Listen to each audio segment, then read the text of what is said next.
देखिए, मेरा नाम अरुण कुशवाहा है।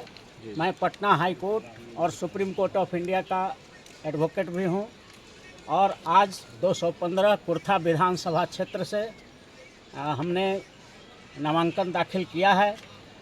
और कुर्था विधानसभा क्षेत्र का एक बहुत पुरजोर मांग थी कि अब की बार क्षेत्रीय उम्मीदवार, तो जितने भी बड़े दलों ने टिकट दिया है वो सब कुर्था के बाहर के लोगों को टिकट दिया है।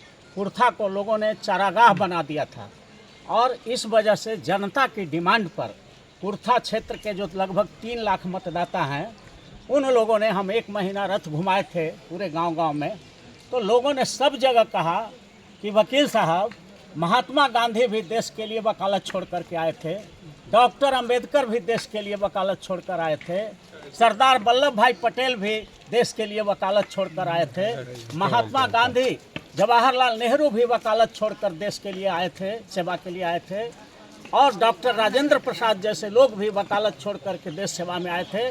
तो आप अरुण कुशवाहा जी, आप भी आइए और देश को संभालिए।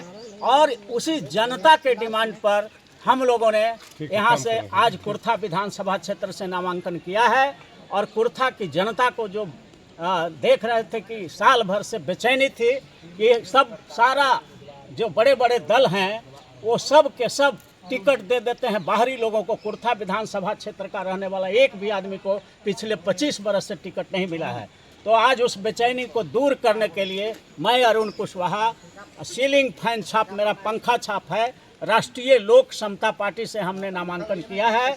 और ये पार्टी बिहार की रिकॉग्नाइज्ड पार्टी है और इस पार्टी का 3 MP भी पहले रहा है, 7 विधायक भी रहा है। तो ये पार्टी बहुत पॉपुलर है यहाँ पर।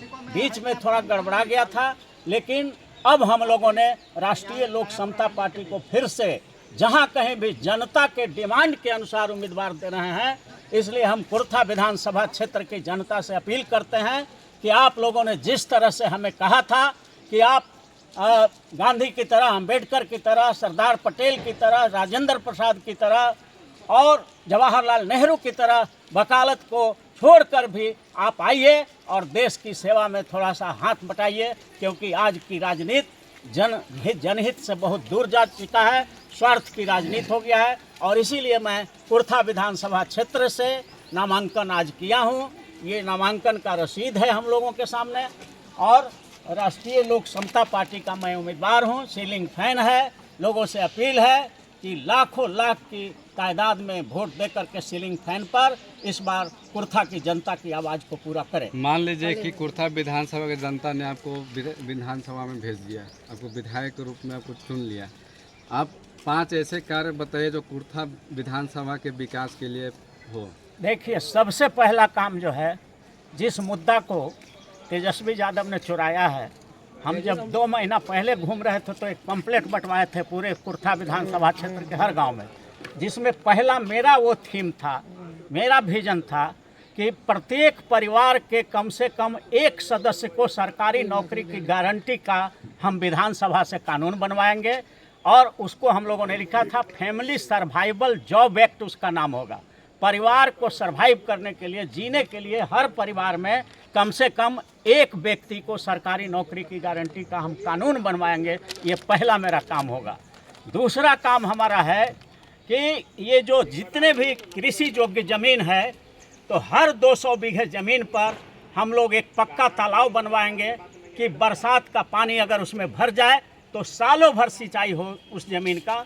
और उससे जो प्रोडक्शन होगा तो घर घर में कृषि पर आधारित उद्योग लगवाया जाएगा। जहां टमाटर बहुत होती है वहां टोमेटो सॉस बनाने के लिए हर गांव में प्लांट होगा, पैकेजिंग का होगा। जहां आलू बहुत होता है, पोटैटो चिप्स बनाने का प्लांट गांव-गांव में बैठेगा, घर घर में बैठेगा, उसका पैकेजिंग होगा। जहां पर मिर्चा होता है तो चिली सॉस बनाने का प्लांट बैठाएंगे। और इस तरह से आलू होता है तो चिप्स, माने कृषि पर आधारित घर घर में उद्योग हो जाएगा। और जो माल बनेगा, प्रोडक्शन होगा, उसको हमारी सरकार खरीदेगी और उसको उस देश में बेचेगी जिस देश में खाद्यान्न की कमी है।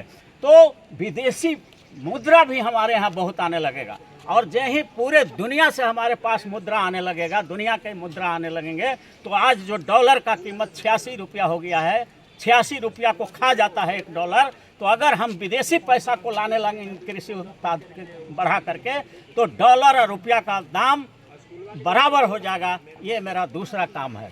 तीसरा काम हम लोग ने कहा है कि गरीबों को सत्ता का मतलब अभी तक जो हमारी जनता और हमारे नेता समझते हैं, सत्ता का मतलब समझते हैं कि सिर्फ मुख्यमंत्री, प्रधानमंत्री, एमपी, एमएलए बन गए तो यही सत्ता मिल गया। भारत के संविधान का जब गहन अध्ययन करेंगे तो सत्ता का 4 पावर हाउस है।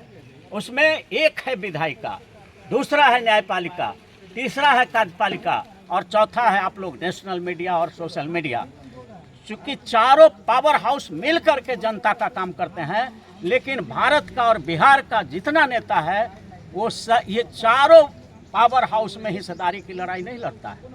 ऐसा नहीं सोचता है कि समाज के हर वर्ग के लोग मीडिया में भी हो, सुप्रीम कोर्ट में भी जज हो, हाई कोर्ट में भी जज हो, जिला न्यायालय में भी जज हो और सारे नौकरियों में भी हमारे लोग सभी वर्गों का हो। उसी तरह से मीडिया में भी बड़े बड़े कॉरपोरेट में भी हर वर्ग के लोग हों और सरकारी नौकरियों में हो, विधायिका में भी हो। तो ये बात सिर्फ 78 बरस बीत गया देश के आज़ाद हुए हुए और लेकिन आज तक हम लोग खाली विधायिका के लिए लड़ रहे हैं। कार्यपालिका, न्यायपालिका और मीडिया के लिए कोई लड़ता ही नहीं है, जबकि चारों मिल के सत्ता होता है। और तीसरी बात हम लोग करने जा रहे हैं कि जितना भी गरीब लोग यहाँ पर है, जो बूढ़ा वृद्ध हैं, 60 के ऊपर होंगे, तो ये 1500 2000 पेंशन से उसका क्या होगा? उतना का तो दवा खा जाता है बुढ़ापा में इस तरह का। तो कम से कम 10,000 रुपया वृद्धा पेंशन होनी चाहिए।